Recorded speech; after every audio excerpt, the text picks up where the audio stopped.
Shalom saudaraku di dalam nama Tuhan Yesus Kristus, sahabat terbaik dalam kasih Tuhan Yesus Kristus. Bertemu lagi dengan saya Pendeta Novel Saragi. Firman Tuhan yang menyapa kita pada saat ini tertulis dalam 2 Korintus pasal yang ke-12 ayat yang ke-7 sampai ayat yang ke-10 dengan tema Tuhan memperhatikan seluruh pergumulan kita. Namun sebaiknya kita bersatu dulu di dalam doa. Kita berdoa. Bapa di dalam sorga, terima kasih Tuhan buat dimensi waktu yang indah yang Kau berikan bagi setiap kami. Terima kasih Tuhan buat rasa rindu ini. Rindu dengar-dengaran akan firman-Mu. Maka berfirmanlah Engkau Tuhan, sebab kami siap untuk menerimanya. Amin. Shalom saudaraku dalam nama Tuhan Yesus Kristus, sahabat terbaik di dalam kasih Tuhan Yesus Kristus. Seperti yang saya sebut tadi, bahwa firman Tuhan yang menyapa kita tertulis dalam 2 Korintus pasal yang ke-12 ayat yang ke-7 sampai ayatnya yang ke-10. Begini firman Tuhan.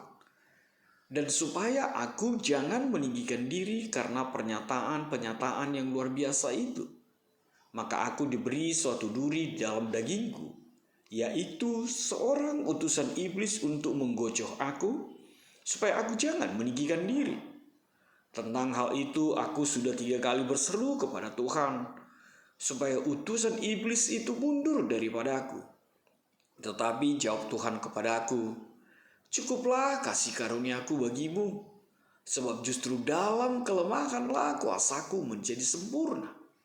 Sebab itu terlebih suka aku bermegah atas kelemahanku, supaya kuasa Kristus turun menaungi aku. Karena itu, aku senang dan rela di dalam kelemahan, di dalam siksaan, di dalam kesukaran, di dalam penganiayaan dan kesesakan oleh karena Kristus. Sebab jika aku lemah, maka aku kuat. Demikian firman Tuhan.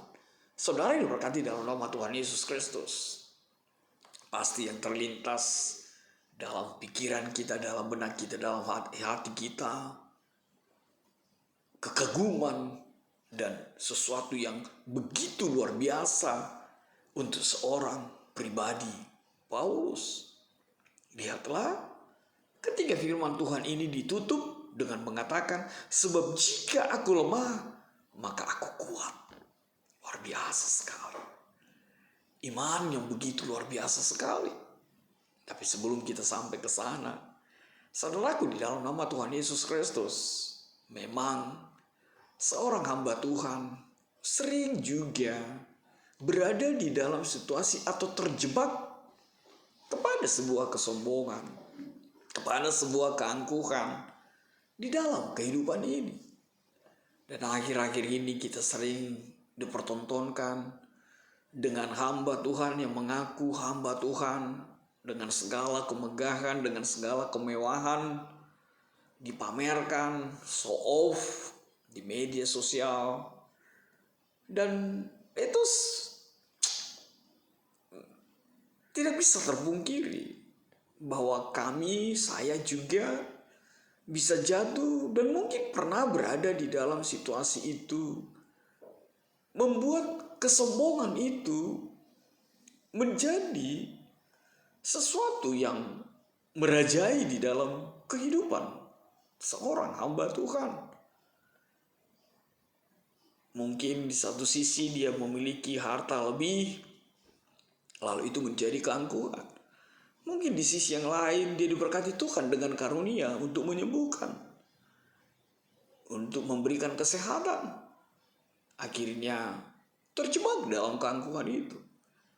Sebab jemaat mungkin orang-orang di sekitarnya mulailah mengkultuskan, mulailah membangga-banggakannya.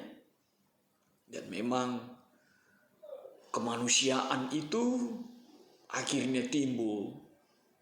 Manusia dengan keangkuhan seperti apa yang dipertontonkan oleh seorang Lucifer yang ingin sama dan bahkan melebihi Tuhan, akhirnya jatuh menjadi iblis, dan saat ini masih selalu menghantui kita, menggoda kita untuk menjadi pribadi yang sombong, angkuh di tengah-tengah kehidupan kita. Saudaraku dalam nama Tuhan Yesus Kristus, luar biasanya seorang Paulus dinyatakan di dalam kitab ini tidak lain adalah ketika Paulus menyadari bahwa dimungkinkan hamba Tuhan itu, bahwa dimungkinkan dia untuk terjebak ke dalam keangkuhan, di dalam kesombongan itu.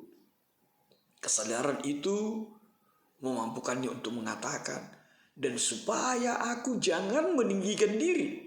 Karena pernyataan-pernyataan yang luar biasa itu, Paulus tahu kalau tidak dikuatkan dengan iman, kalau tidak dikuatkan dengan kebenaran firman Tuhan, dipastikan dia akan jatuh kepada kesombongan, dia akan jatuh kepada keangkuhan, dia akan jatuh kepada keberadaan meninggikan diri dalam kehidupan. Bahkan yang luar biasa sekali dikatakan, dan dengan jujur dia mengatakan, aku diberi suatu duri di dalam dagingku. Dan memang tidak dituliskan secara spesifik apa yang menjadi duri di dalam dagingnya itu. Tapi yang jelas dikatakan dia itu seorang utusan iblis untuk menggocok aku supaya aku jangan meninggikan diri. Utusan iblis ada di dalam dirinya. Artinya apa? Banyak hal yang bisa diterjemahkan untuk itu. Bisa pergumulan, bisa sakit penyakit, bisa beban, bisa penderitaan. Tapi sekali lagi Paulus tidak menyatakan secara spesifik, tapi ingin dikatakan adalah bahwa dia juga mengalami pergumulan, bahwa dia juga mengalami situasi yang sangat-sangat menyakitkan di dalam kehidupannya, bahkan dikatakan seperti duri dalam daging. Kita tahu bagaimana sakitnya ketika ada duri dalam daging. Hanya duri atau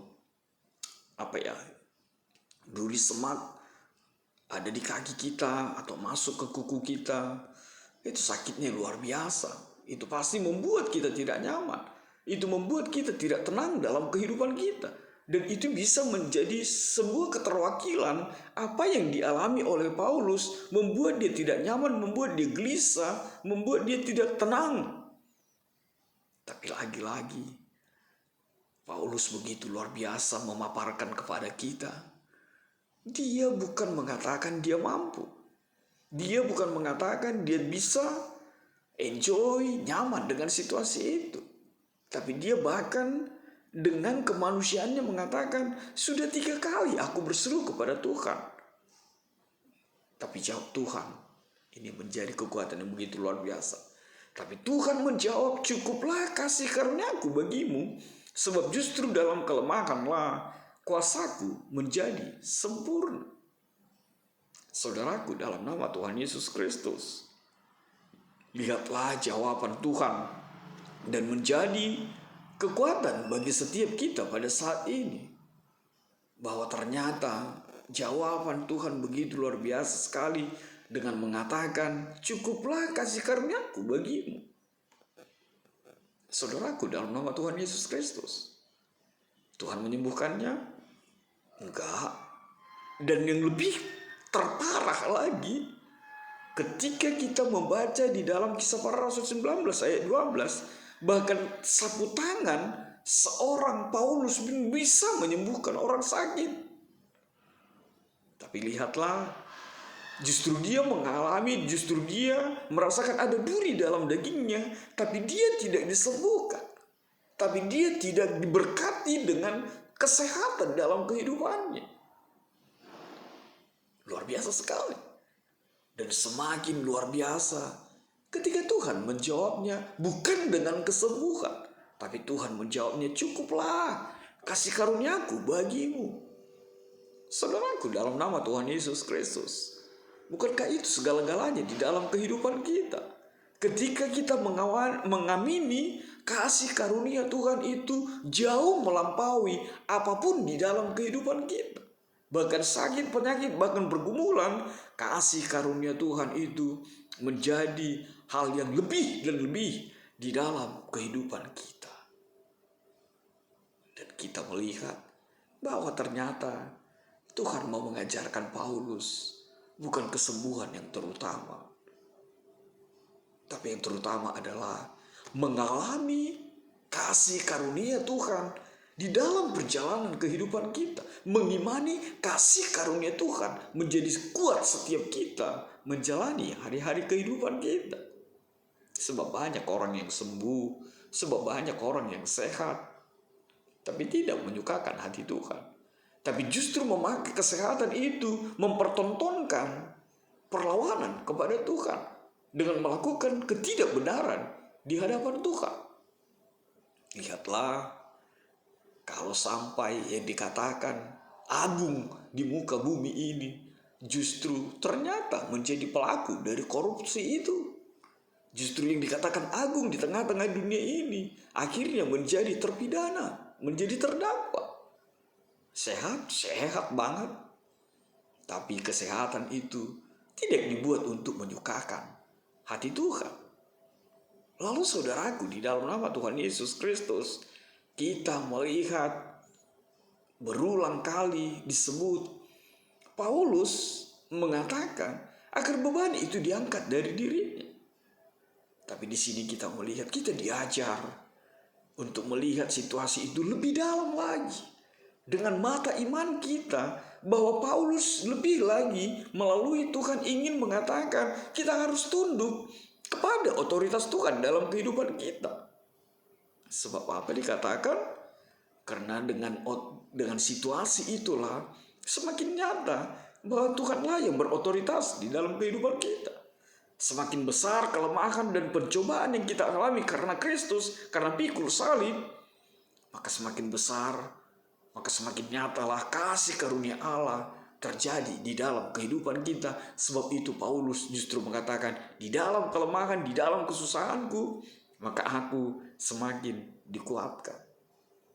Dan disinilah kita melihat, ketika kita menyadari kelemahan kita, maka Kristus Tuhan akan datang dan melayakkan kekuatan melebihi apapun yang pernah kita pikirkan, apapun yang kita pernah bayangkan di dalam kehidupan kita. Bahkan Paulus mengatakan dia bermegah atas kelemahannya.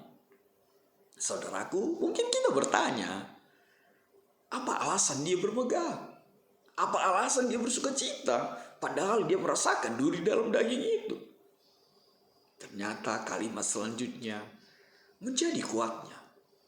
Dikatakan, sebab dengan semua itu adalah sebuah kesempatan bagi Kristus untuk menyatakan kuasanya, menyatakan kecukupan kasih karunia-Nya bagi Paulus. Artinya apa? Di dalam kelemahan itu Paulus semakin menyadari siapa dirinya. Bahkan dia tidak berhak untuk dirinya sendiri. Tapi Allah lah yang berhak, yang berotoritas dan menjadi kekuatan atas kasih karunia di dalam kehidupannya.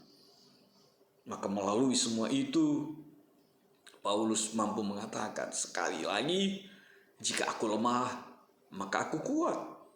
Dalam arti bukan kekuatan yang bersumber dari dirinya, tapi kekuatan Allah, kekuatan Yesus itu semakin nyata di dalam hari-harinya.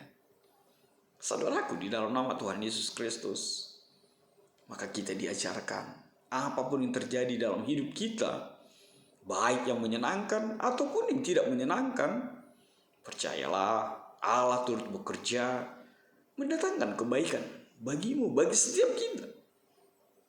Mungkin banyak di antara kita merasa kecewa dan marah ketika datang pergumulan, ketika datang penganiayaan, ketika datang penindasan, ketika datang penderitaan, karena memberitakan firman Tuhan itu. Seperti apa disebut di Matius 13 ayat 21 itu.